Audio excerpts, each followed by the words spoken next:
안녕하세요. 신명기 시작합니다.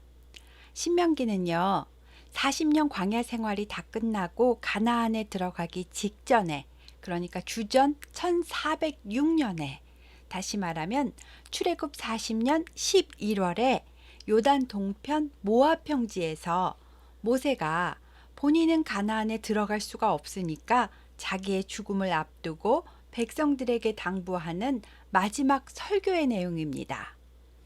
율법은 처음에 시내산에서 받았었는데 그때 있었던 1세대는 다 죽고 이제 새로운 세대만 남았잖아요.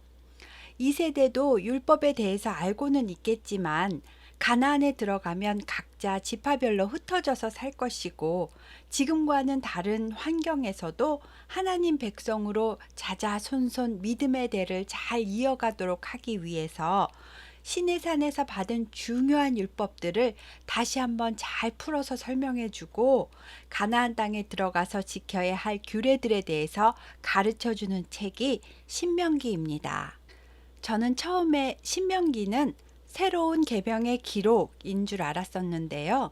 한자의 뜻을 보니까 새 신자가 아니고요.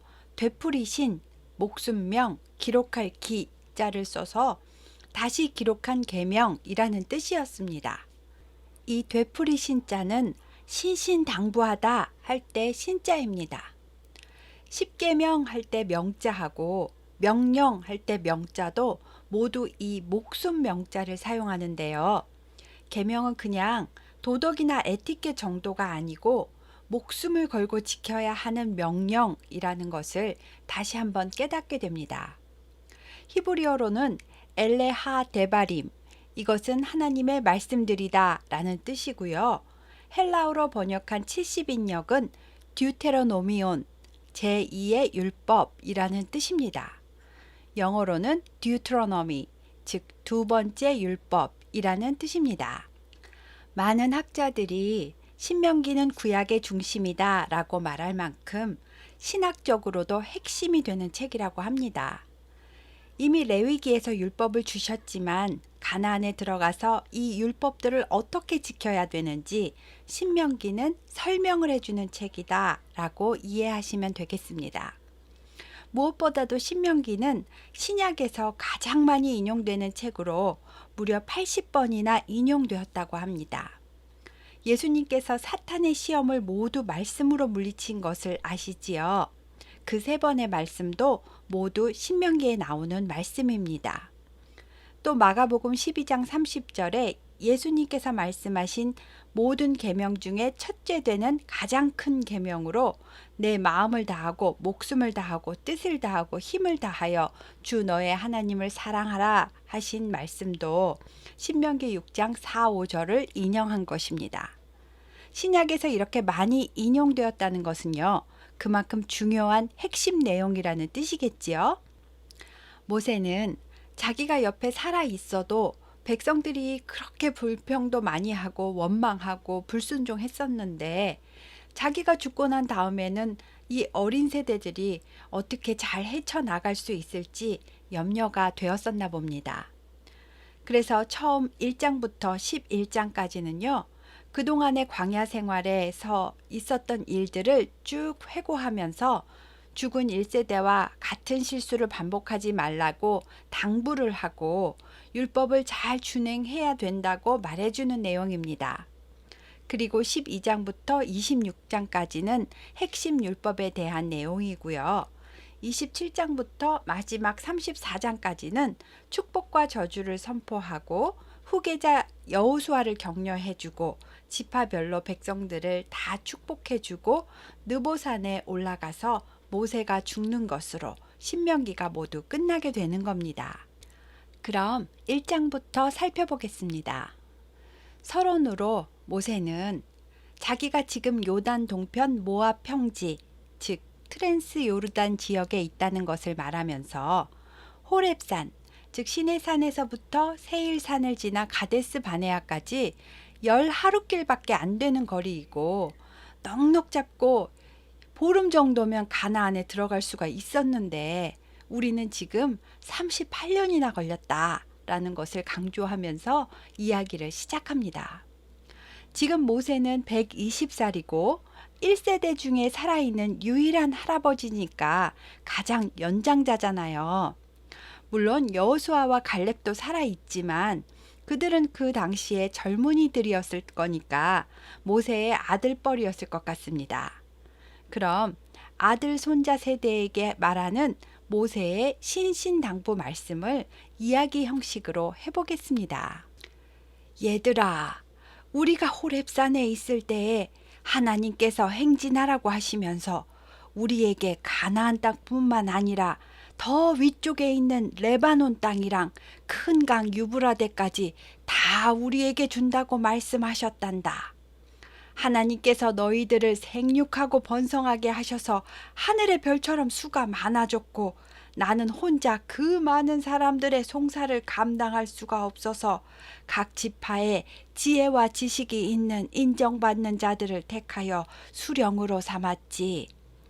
그리고 그 밑으로 천부장, 백부장, 50부장, 10부장 그리고 조장을 삼아서 지파별로 일어나는 여러 가지 문제들과 송사들을 관리했었다.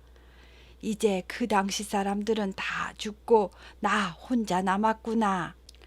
처음에 가데스 바네아에 도착했을 때 하나님의 말씀대로 곧바로 가나안으로 들어가서 정복하고 땅을 차지했으면 지금쯤 정착해서 잘 살고 있었을 텐데 그때 너희 부모 세대들이 다 내 앞에 나와서 말하기를 전쟁을 하기 전에 먼저 적들의 동태를 살피고 어디서부터 어떻게 공격할지 작전을 짜자고 하는 바람에 나는 또 그 말을 좋게 여기고 허락을 해서 12명의 정탐꾼을 40일 동안 가나안에 보냈었단다.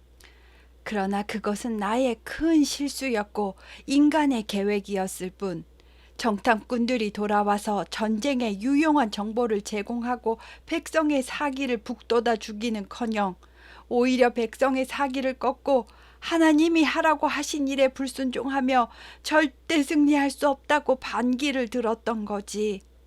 하나님께서는 백성들의 원망 소리를 들으시고 매우 화가 나셔서 너희들의 아버지 세대는 여호수아와 갈렙 외에는 한 사람도 가나안에 들어가지 못하게 하셨단다. 그래서 너희들은 38년을 광야에서 머물러 살 수밖에 없었던 거란다. 이제 우리가 가나안으로 들어가려고 에돔 족속이 사는 세일산을 돌아다니며 에돔 땅을 통과하려고 했었지만 하나님께서는 에돔은 야곱의 형 에서에게 기업으로 주신 땅이니 에돔 족속과 부딪히지 말고 돌아가라고 하셨고 모압과 암몬 땅은 아브라함의 조카 롯의 후손에게 기업으로 주신 땅이니까 그들과도 다투지 말고 피해도 주지 말고 돌아가라고 하셨느니라. 원래 세일 땅에는 호리 족속이 살고 있었는데 에서가 들어가서 점령해서 사는 것이고 모압 지역인 아르논강 지역은 아낙 족속같이 강하고 키가 큰 르바인 사람들의 땅이었었는데 모압 사람들이 그들을 에밈 사람이라고 불렀었고 그 땅을 점령하고 사는 것이란다. 또 암몬 지역도 아낙 족속같이 강하고 키가 큰 르바임 사람들의 땅이었거든. 암몬 사람들은 이들을 삼순밈이라고 불렀었고 그 땅을 하나님이 암몬 족속에게 주셔서 암몬 사람들이 점령하고 대신 들어가서 사는 것이란다. 이와 같이 에돔, 모압, 암몬 땅은 원래부터 우리에게 허락되지가 않은 땅이었지만은 하나님께서는 헤스본 왕 시온과 바산 왕 옥의 땅은 우리 손에 넘겨주셨기 때문에 우리가 그 전쟁에 승리하고 그 땅을 차지하게 된 것이란다. 바산 왕 옥의 땅은 성읍이 60개나 있었는데 우리가 그 성읍을 다 점령하고 차지하지 않았니? 거인 족속인 르바임 족속의 남은 자는 바산 왕 옥뿐이었는데 그의 철로 만든 침대가 아직도 암몬 족속의 라빠에 있는 거 알지? 그 침대는 넓이가 2미터나 되고 길이가 4미터 50cm나 되었잖니. 아무리 큰 거인 족속이라도 하나님이 함께 하신다면 다 무찌를 수 있고 승리할 수가 있는 거란다. 그렇게 우리가 점령한 헤스본 왕 시온의 땅과 바산 왕 옥의 땅을 르우벤과 갓지파 그리고 므낫세 반지파에게 기업으로 분배를 해 주었으니 이것처럼 이제 가나안에 들어가서도 하나님만 의지하고 믿음으로 싸운다면 이번 요단 동편 전쟁처럼 승리를 할 수가 있단다. 점령한 땅을 지파별로 잘 분배해서 너희들은 기업 분배를 받게 될 거야. 나도 너희와 함께 가나안에 들어가고 싶지만 그래서 하나님께 들어가게 해달라고 간구도 해보았지만 너희 때문에 하나님께서 나에게도 진노하셔서 그 기도는 들어주시지를 않는구나. 내가 거듭거듭 간구하지 못하도록 그 일에 대해서는 다시는 말하지 말라고 하셨다. 그러나 하나님께서는 나더러 비스가 산 꼭대기에 올라가면 가나안 땅을 바라볼 수는 있게 해 주신다고 하셨구나. 그러니 나는 이제 후임으로 여호수아를 세우고 비스가 산 꼭대기로 올라갈 예정이다. 그 전에 너희에게 하나님의 율례와 법도를 가르쳐 줄 것이니 이스라엘 백성들아, 너희가 이 규례와 법도를 듣고 준행하면 너희는 죽지 않고 살아서 가나안 땅을 얻게 될 것이다. 내가 지금부터 하는 말을 너희는 더하거나 빼지 말고 여호와의 명령을 그대로 지켜야 한다. 너희는 바알부올의 우상 숭배로 얼마나 많은 사람이 재앙으로 죽었는지 직접 눈으로 보았지? 우상 숭배는 죽음이라는 것을 명심해라. 오직 여호와 하나님께 꼭 붙어서 떠나지 않아야 너희가 지금 살아있는 것처럼 가나안에 들어가서도 율례와 법도를 지금처럼 그대로 지켜야 살 수 있단다.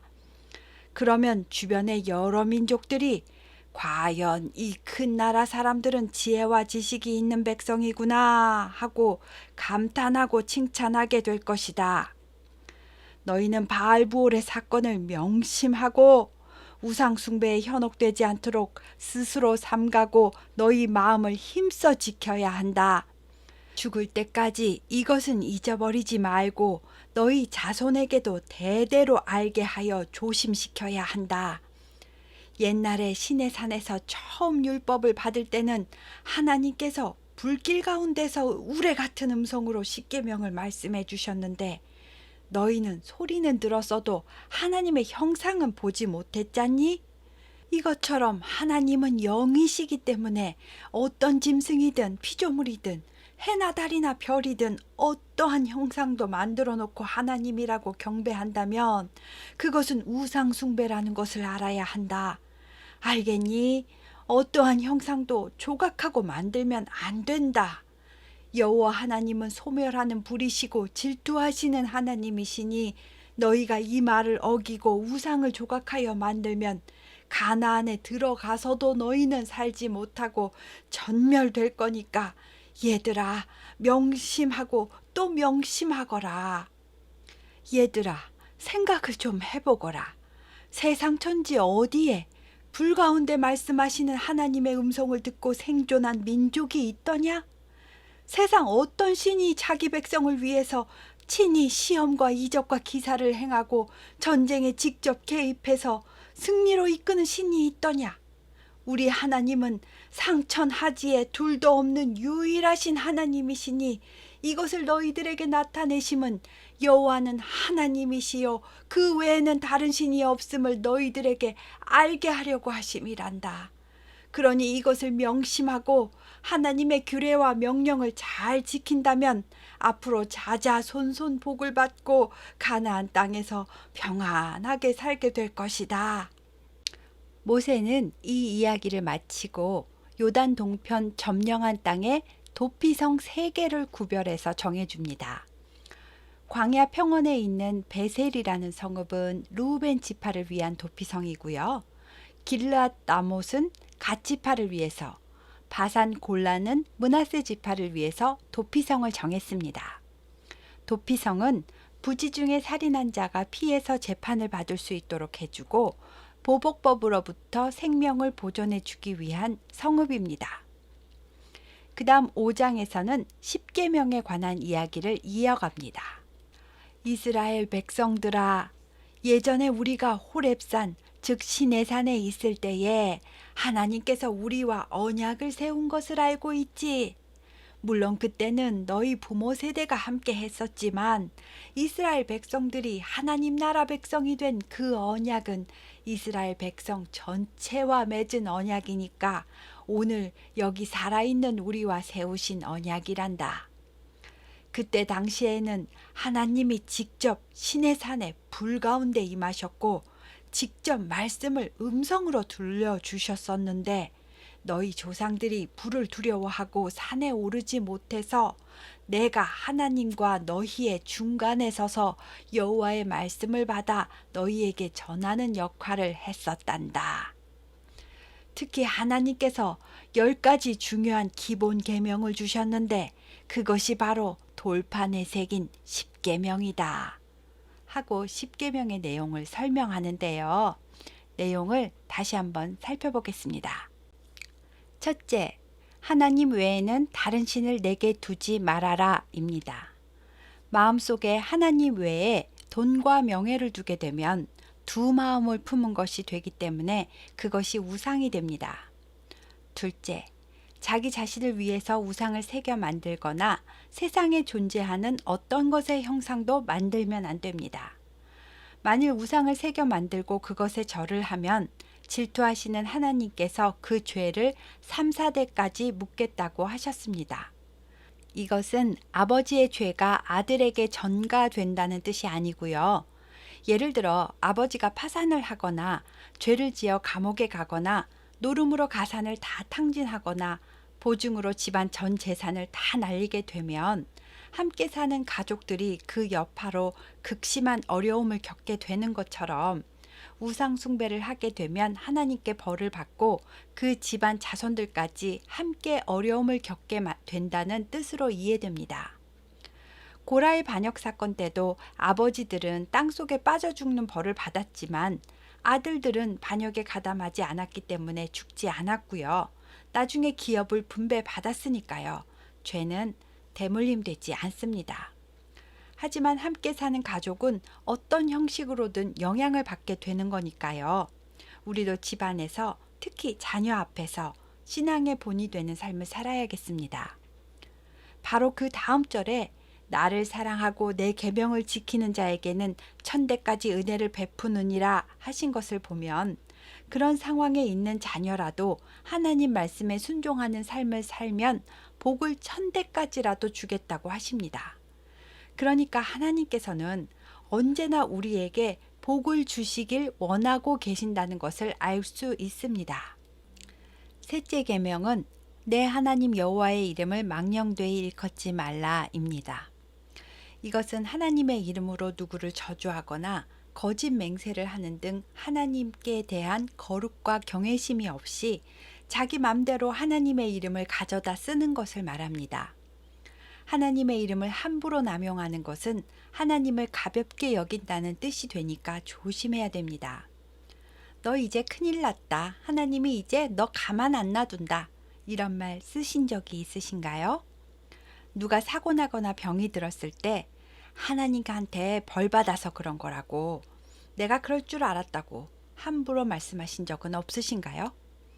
하나님 입장에서 나를 바라보시면 그런 말을 하는 바로 내가 혼날 상황이 되는 것입니다. 넷째 계명은 안식일을 지켜 거룩하게 하라입니다. 그리고 그 밑에 설명을 해주시는데요. 6일 동안은 힘써 내 모든 일을 행할 것이나 일곱째 날은 내 하나님 여호와의 안식일인즉 내 아들이나 내 딸이나 내 남종이나 내 여종이나 내 소나 나귀나 내 모든 가축이나 내 집에 있는 손님이라도 아무 일도 하지 말고 출애굽을 통해 너희에게 자유를 주신 하나님을 기억하고 감사하면서 편히 쉬는 시간을 가져라 라고 하십니다.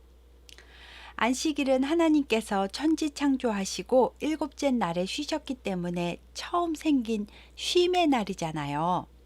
그럼 안식일만 중요할까요? 아니면 6일 동안 일하신 날이 더 중요할까요? 하나님께서는 안식일을 안 지키면 벌을 받는다라고 하신 것이 아닙니다.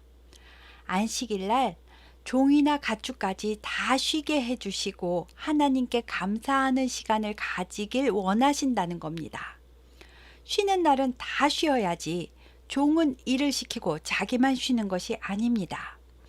다 같이 애굽에서 나와서 자유민이 된 것처럼 다 같이 자유롭게 쉬는 겁니다. 그럼 6일 동안은 힘써 내 모든 일을 행하라고 하셨으니까 하나님께서는 그 6일 동안의 나의 삶은 더 유심히 보실 거라는 생각이 들지 않으시나요? 6일 동안 열심히 생활하되 하나님을 늘 마음에 두고 사시는 삶이 되어야 하겠습니다. 다섯째는 내 부모를 공경하라. 그렇게 해야 장수하는 복을 누린다 라고 하셨습니다. 이것은 부모를 위한 계명이 아니고요. 오래 사는 복을 누리게 하시기 위해서 그 방법을 알려주신 계명입니다. 또 부모를 공경하는 마음은 하나님 아버지를 공경하는 마음과 연결이 되기 때문입니다. 여섯째, 살인하지 말라. 일곱째, 간음하지 말라. 여덟째, 도둑질하지 말라. 아홉째, 내 이웃에 대해 거짓 증거하지 말아라. 열째, 내 이웃의 아내를 탐내지 말고 내 이웃의 모든 소유를 탐내지 말라라고 하셨습니다. 10계명만 잘 지키는 삶을 살아도 충분히 하나님 나라의 백성으로 나에게 주신 삶과 복을 누리다가 행복하게 천국에 갈 수 있을 것 같습니다. 계명을 안 지키면 벌을 받는다라고 역으로 생각하고 율법에 눌리면 하나님 뜻에 어긋납니다. 신명기 5장 29절에 하나님께서는 백성들이 항상 하나님을 경외하고 모든 명령을 잘 지켜서 그들과 그의 자손이 영원히 복을 받기를 원한다 라고 분명히 말씀하셨습니다. 그러니까 이제 눌리는 삶에서 벗어나서 하나님의 뜻에 맞게 복을 누리는 삶으로 나아가야 하겠습니다. 모세는 가나안에 들어가서도 이 율례와 법도를 반드시 지켜야 한다고 거듭 강조하면서 이스라엘아 들으라 우리 하나님 여호와는 오직 유일한 여호와시니 너는 마음을 다하고 뜻을 다하고 힘을 다하여 내 하나님 여호와를 사랑하라. 오늘 내가 네게 명하는 이 말씀을 너는 마음에 새기고 내 자녀에게 부지런히 가르치며 집에 앉았을 때든지 길을 갈 때든지 누워 있을 때든지 일어날 때든지 이 말씀을 강론할 것이며 너는 또 그것을 내 손목에 메어 기호를 삼으며 내 미간에 붙여 표로 삼고 내 집 문설주와 바깥문에 기록할지니라 라고 하였습니다. 이 말씀을 쉐마라고 하고요. 유대인들은 지금까지도 이 말씀을 문자 그대로 지키면서 잊지 않기 위해 노력하고 하루에 3번씩 기도문을 읽는다고 합니다. 쉐마는 들으라 라는 뜻입니다. 유대인들이 쓰고 있는 모자 키파는요. 내 위에 하나님이 계십니다 라는 것을 계속 인식하기 위함이고요. 방마다 문설주에 달아놓는 매주자에는 쉐마, 즉 신명기 6장 4, 5절 말씀을 써서 넣어 놓습니다. 그리고 지나갈 때마다 여호와는 나의 하나님이시고 내가 여호와를 섬길 것이고 내 자녀에게 가르치겠나이다 하고 마음속으로 주문을 외우듯이 다짐을 한다고 합니다. 또 기도 시간에는 테필린을 미간과 손목에 메어 두르고 기도를 합니다. 아무 생각 없이 형식적으로 할 수도 있겠지만요. 자신들은 하나님의 다스림을 받는 백성이라는 의식만큼은 아주 몸에 새겨질 것 같습니다. 모세는 가나안에 들어가서 정착하고 평화롭게 잘 살게 되면 그럴 때일수록 더욱 깨어 있어 조심하고 애굽 땅 종되었던 집에서 인도해 내신 여호와를 잊지 말라고 했습니다. 하나님만 경외하고 섬겨야지 가나안 땅 사면에 퍼져 있는 수많은 우상들의 현혹이 된다면 가나안 땅에 들어갔어도 멸절될 거라고 경고했습니다. 그리고 나중에 아들이나 손자가 하나님께서 명령하신 증거와 규례와 법도가 무슨 뜻이에요? 라고 물어보면 옛날 우리는 애굽에서 종살이 하던 민족이었단다. 하나님께서 우리를 자유민으로 풀어주시고 하나님의 백성을 삼으시기 위해서 애굽왕 바로와 온 백성 앞에 수많은 이적과 기사를 보여주시고 우리를 출애굽시키셨단다. 그리고 가나안 땅에 들여보내시면서 규례와 법도를 주셨고 가나안에 들어가서도 잘 지키라고 하셨단다. 그 규례와 법도를 주신 이유는 우리가 하나님 여호와를 경외해서 항상 복을 누리게 하기 위함이란다 하고 설명해 주라고 하였습니다. 하나님의 규례와 법도를 잘 알아야 잘 지킬 수 있고 자녀에게 말씀을 가르치려면 말씀을 잘 알고 이해하고 있어야 잘 가르칠 수도 있겠지요. 여기가 신명기 6장까지 이야기입니다. 하나님을 경외해서 항상 복을 누리는 삶은 어떤 삶인지 한번 묵상해 보셨으면 좋겠습니다. 감사합니다.